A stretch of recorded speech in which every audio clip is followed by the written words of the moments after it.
기도하겠습니다. 하나님, 저희를 이 아침에도 조용한 가운데에 부르시고 고요한 가운데에 하나님의 음성을 소원하게 하시며 또 주님 앞에 나오고자 하는 마음뿐만 아니라 나올 수 있는 여건을 허락하여 주신 것을 감사드립니다. 때때로 마음은 원이로되 저희 육신이 약해서 또 저희의 삶에 여러 가지 복잡한 것들이 우리 삶을 가로막는 까닭에 주님 앞에 나와 마땅히 기도해야 함에도 불구하고 그리하지 못할 때가 참 많이 있습니다마는 이 아침에 이만큼의 평강과 건강을 주셨음을 다시금 기억하며 감사를 드립니다. 저희가 다 건강한 것은 아니지만 주님 앞에 나오느라 저희의 삶을 구별하고 또 시간을 정돈하고 그리하여 주님 앞에 나와 기도하는 것을 가장 중요한 것으로 삼는 중에 저희의 삶에 혹 어그러진 것들이 바로 잡히게 하시고 또 불필요한 것들을 제하게 하시사 주님의 은혜로 온전히 채워지는 하루하루가 될 수 있도록 은혜를 더하여 주시기를 기도드립니다.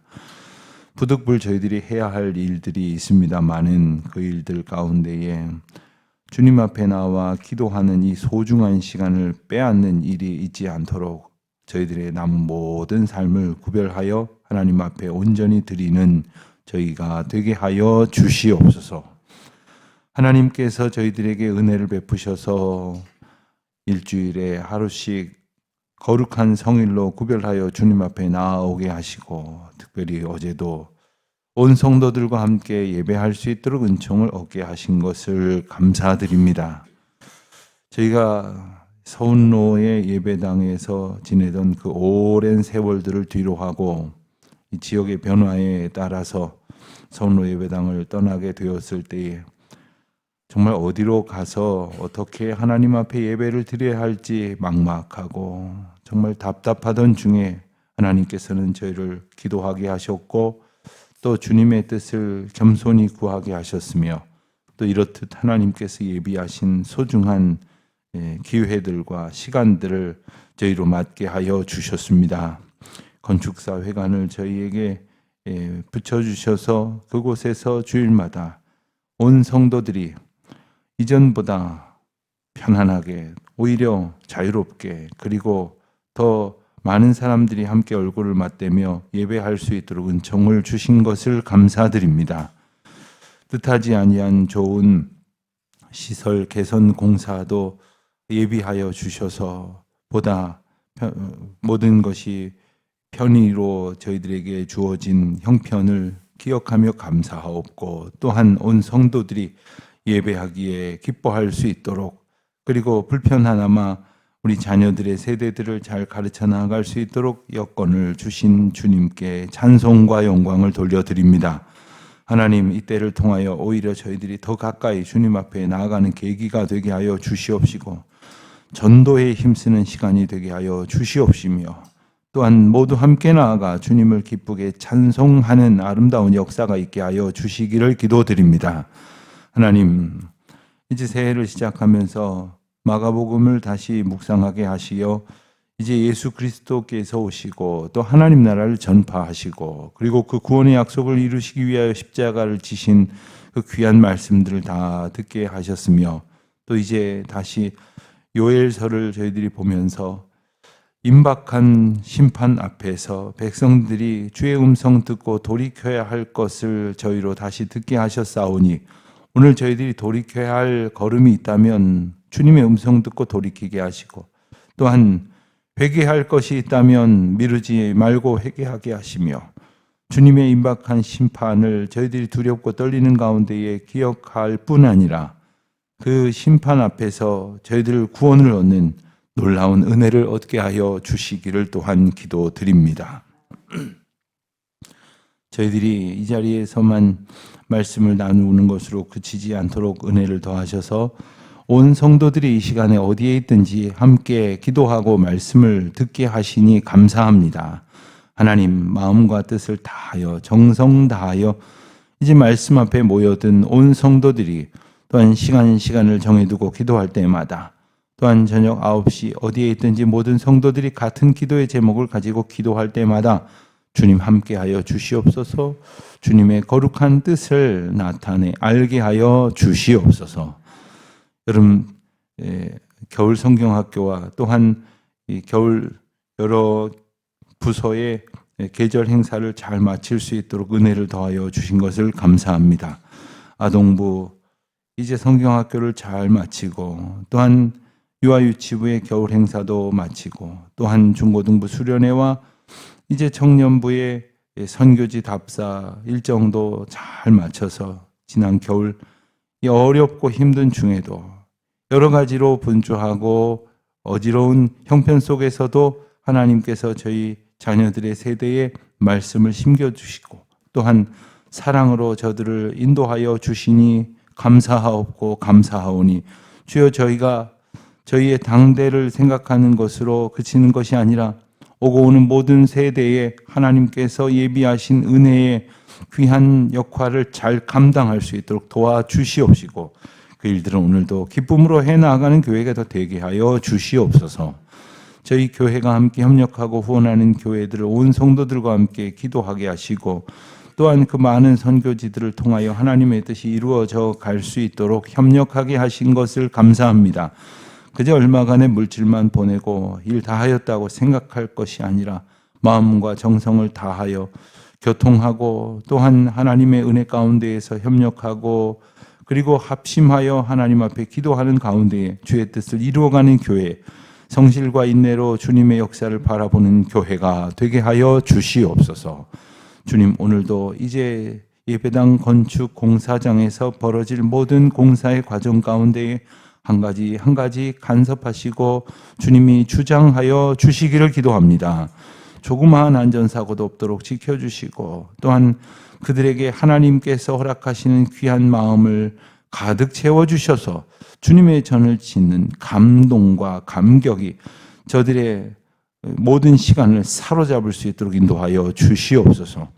해외에 있는 우리 모든 교우들, 지방에 있는 교우들, 군문에 나가 있는 자녀들과 유학 중에 있는 젊은이들, 주님의 은총 가운데에 굳건히 서게 하여 주시옵소서. 주 뜻대로 걸어 나아가는 저희들 되게 하여 주옵소서. 감사드리오며 이 모든 말씀 우리 주 예수 그리스도의 이름으로 기도하옵나이다. 아멘. 요엘서 2장을 보겠습니다. 요엘서 2장 1절로 17절입니다. 요엘서 2장 1절로 17절 우리 다 같이 한 목소리로 봉독하겠습니다. 시온에서 나팔을 불며 나의 거룩한 산에서 경보의 소리를 질러 이 땅 주민들로 다 떨게 할지니 이는 여호와의 날이 이르게 됨이니라. 이제 임박하였으니 곧 어둡고 캄캄한 날이요 짙은 구름이 덮인 날이라. 새벽빛이 산꼭대기에 덮인 것과 같으니 이는 많고 강한 백성이 이르렀음이니라.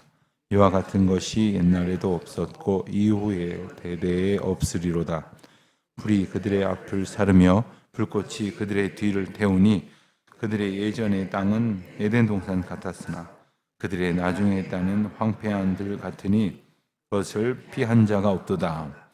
그의 모양은 말 같고 그 달리는 것은 기병 같으며 그들이 산 꼭대기에서 뛰는 소리는 병거 소리와도 같고 불꽃이 건물을 사르는 소리와도 같으며 강한 군사가 줄을 버리고 싸우는 것 같으니 그 앞에서 백성들이 질리고 무리의 낯빛이 하얘졌도다. 그들이 용사같이 달리며 무사같이 성을 기어오르며 각기 자기의 길로 나아가되 그 줄을 이탈하지 아니하며 비차에 부딪히지 아니하고 각기 자기의 길로 나아가며 무기를 돌파하고 나아가나 상하지 아니하며 성중에 뛰어 들어가며 성 위에 달리며 집에 기어오르며 도둑같이 창으로 들어가니 그 앞에서 땅이 진동하며 하늘이 떨며 해와 달이 캄캄하며 별들이 빛을 거두도다. 여호와께서 그의 군대 앞에서 소리를 지르시고 그의 진영은 심히 크고 그의 명령을 행하는 자는 강하니 여호와의 날이 심히 두렵도다. 당할 자가 누구이랴. 여호와의 말씀에 너희는 이제라도 금식하고 울며 애통하고 마음을 다하여 내게로 돌아오라 하셨나니 너희는 옷을 찢지 말고 마음을 찢고 너희의 하나님 여호와께로 돌아올지어다. 그는 은혜로우시며 자비로우시며 노하기를 더디하시며 이내가 크시사 뜻을 돌이켜 재앙을 내리지 아니하시나니 주께서 혹시 마음과 뜻을 돌이키시고 그 뒤에 복을 내리사 너희 하나님 여호와께 소제와 전제를 드리게 하지 아니하실는지 누가 알겠느냐. 너희는 시온에서 나팔을 불어 거룩한 금식일을 정하고 성회를 소집하라. 백성을 모아 그 모임을 거룩하게 하고 장로들을 모으며 어린이와 젖 먹는 자를 모으며 신랑들은 그 방에서 나오게 하며 신부도 그 신방에서 나오게 하고 여호와를 섬기는 제사장들은 낭실과 제단 사이에서 울며 이르기를 여호와여 주의 백성을 불쌍히 여기소서. 주의 기업을 욕되게 하는 나라들로 그들을 관할하지 못하게 하옵소서. 어찌하여 이방인으로 그들의 하나님이 어디 있느냐 말하게 했나이까 할지어다. 아멘. 요엘서는 심판에 관한 경고의 메시지입니다. 특별히 2장에서는 그 심판의 구체적인 모습들이 이제 묘사가 되고 있는 그런 내용들입니다. 오늘 읽은 말씀을 다시 두 부분으로 나누자고 한다면 11절까지를 한 묶음으로 보겠고 12절부터 17절까지를 또 하나의 묶음으로 볼 수 있을 것 같습니다. 그런데 1절에 나오는 그리고 11절에 반복되어지는 이 중요한 개념이 의미의 표현이 하나 나오는데 그것이 바로 여호와의 날이라는 표현입니다. 여러분, 여호와의 날이 아닌 날이 어디에 있겠습니까? 그런데 여호와의 날이라 이렇게 묘사하신 이 의미는 무엇일까요? 바로 여호와의 심판의 날, 여호와께서 심판하시도록 이 역사하시는 바로 그 날이 이르게 되었다. 이제 임박하였다라고 경고를 하시면서 이것을 1절에서 읽은 대로 시온에서 나팔을 불며 나의 거룩한 산에서 경고의 소리를 질러 이 땅 주민들로 다 떨게 할지니라. 다 알게 하여라. 우선 이 심판 앞에서 백성들이 가져야 할 태도 가운데 하나는 모두가 알게 하라 하는 겁니다. 모두가 알게 하라. 앞서 1장에서 언급된 그 메뚜기의 재앙, 메뚜기가 모든 것을 먹어 치우는 것처럼 그저 모든 것이 다 없어져 버리는 그러한 재앙을 이용해서 임박한 여호와의 날, 그날이 얼마나 혹독할 것인가를 예고한 바가 있고 이제 오늘 본문 말씀을 통해서 또 다른 장면으로 구체화하고 있습니다. 시온은 거룩한 산입니다. 그래서 그 시온이라 하는 표현과 거룩한 나의 거룩한 산이라 하는 표현을 이제 반복하여 강조를 합니다. 그러니까 하나님께서 임재하시는 그곳에서 하나님의 메시지를 들은 자는 그것으로 그치는 것이 아니라 그 메시지를 전해야 된다는 것입니다. 성경 전체를 통틀어서 하나님의 메시지를 우리가 집약적으로 두 가지로 말하자면 바로 그것은 심판과 구원입니다. 심판이 있을 것이고 심판받을 그러한 일을 하고 살아가는 세대에 심판이 임박하였는데 돌이켜 회개하는 자에게 구원의 은혜를 나타내신다는 거죠. 이 중요한 두 가지 메시지를 사람들에게 전하지를 않는다는 거예요. 여러분, 이 심판에 대한 메시지는 우리가 전하지 않는 이유가 뭐냐면 우리도 그것을 듣기 싫어하는 그런 성질이 있기 때문입니다. 예컨대 곧 망해, 다 죽어 이런 말 들으면 그걸 다 알지만 듣기 싫은 거예요. 왜 듣기 싫습니까? 그것으로 다 끝날 것 같으니까 듣기가 싫은 거죠. 근데 그게 끝이 아니잖아요. 하나님께서 우리가 망한 듯 하지만 생명으로 인도하시고 다 죽는 것 같지만 영원히 사는 길로 우리를 인도하신다는 그 구원의 약속을 우리가 받았지 않습니까? 이것을 전해야 되는데 전하지 않아요. 왜 전하지 않을까? 왜 전하지 않을까? 하나님의 메시지가 우리 조건에 따라서 이렇게 제한이 되고 있는 거죠. 걸러지는 거예요. 건축사회관에서 예배를 드리면서 어떤 분들이 나가시면서 그런 이야기를 하시더라고요. 지난번 예배당보다 오히려 좋은 것 같아. 이제는 전도를 해야겠어. 그래서 제가 그 이야기를 얼핏 들으면서 그 나중 말씀에 다행이다 생각이 들면서 그러면 우리가 예배당이 불편하면 전도를 안 했던 모양이구나. 안 하게 됐던 모양이구나. 여러분 그렇습니다. 우리가 예수 그리스도의 이름을 전하는 것인데 우리의 형편을 따라서 내가 바쁘면 안 하고 예배당이 좀 누추하면 안 하고 주차하기가 불편하면 안 하고 그리고 교회가 어수선하면 안 하고 그러다 보니까 정말 해야 할 일을 하지 않는 거죠. 그런데 더욱이 우리가 꼭 해야 하는 건 뭐냐 하면 심판 이후에 구원의 약속이 있다. 구원의 약속이 있다는 것이죠. 오늘 말씀은 한참 동안 그 심판에 대한 묘사가 이어지고 있습니다. 1장에서 언급한 그 메뚜기 재앙에 이어지는 그 심판의 메시지는 2절 말씀에서 어둡고 캄캄한 날로 그리고 구름이 덮인 날로 또한 새벽빛이 산 꼭대기에 덮인 것과 같다. 이렇게 묘사를 하면서 아직 캄캄한 그러한 암흑의 시간을 보내는 것 같지만 그 가운데에서 하나님께서는 나팔 소리로 불길로 빽빽한 구름으로 그리고 떨림으로 하나님의 현현을 나타내고 있습니다. 이런 표현들이 구약 성경에서 하나님의 임재를 나타내는 아주 전형적인 표현입니다. 그런데 이런 심판의 날은 이제 2절 마지막 부분에 보면 옛날에도 없었고 이후에도 대대에 없으리로다. 하나님의 심판을 가볍게 여기는 것 또한 우리가 삶을 진지하게 살지 않는 이유이고 복음 전파에 그리고 종말적 삶을 살지 않는 이유라 할 것입니다. 3절 말씀을 보면 불이 그를 사르고 불꽃이 태우고 또한 그로 인하여 예전의 땅은 에덴 동산 같았지만 나중에는 황폐하여진다. 이것을 피할 자가 없다고 말씀을 하셨습니다. 하나님의 심판은 피할 자가 없고 피할 길이 없습니다. 4절부터 11절까지 보면 두렵고 강한 여호와의 군대를 이제 묘사하는 장면이 나오는데 4절에 보면 그의 모양이 나옵니다. 그리고 5절에 보면 그 소리가 설명이 되고 있습니다. 그리고 6절에 보면 이러한 모양과 소리를 감지한 백성들이 보이는 반응, 질리고 그리고 낯빛이 하얘졌다고 이렇게 설명을 합니다.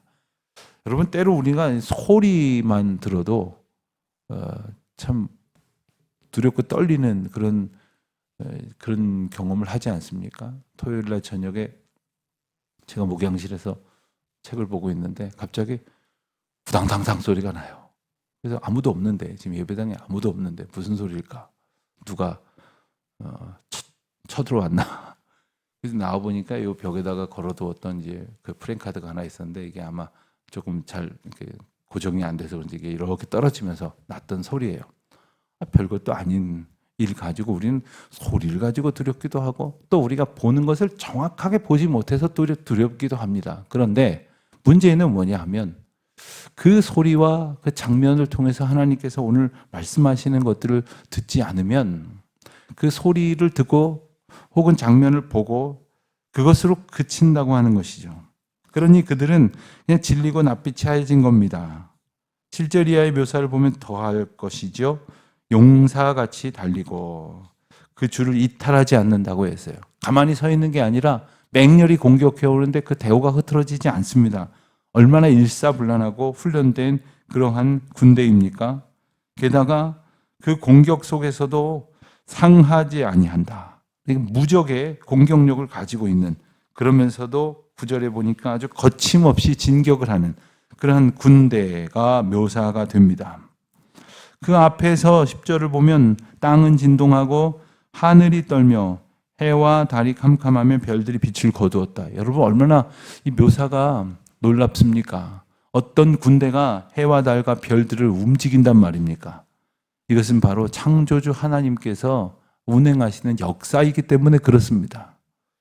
성경을 읽다 보면 어떤 분들은 도무지 믿을 수 없는 장면이 나온다고 하시는 분들이 계십니다. 제가 만난 어떤 분들은 성경을 읽다가 한 구절을 가지고 와서 도무지 믿을 수 없다고 말씀을 하셔요.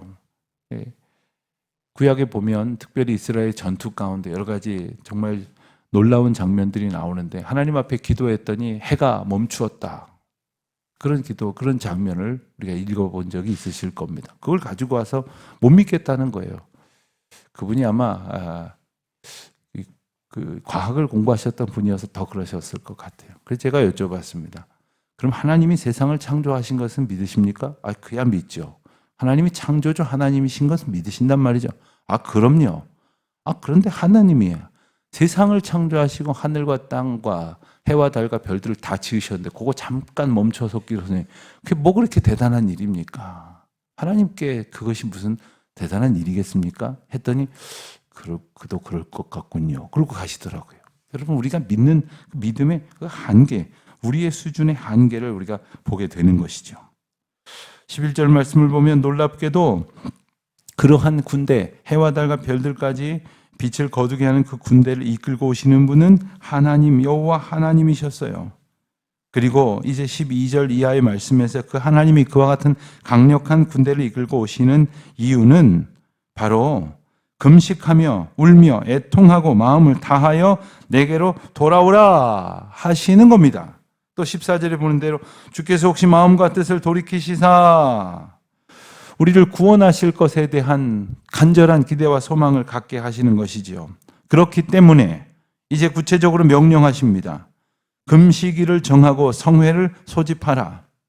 그저 우리가 먹고 우리를 즐겁게 하기 위해서 사는 날을 멈추고 죽기를 각오하고 여호와 앞에 나오라, 모이라고 말씀을 하시는 거예요.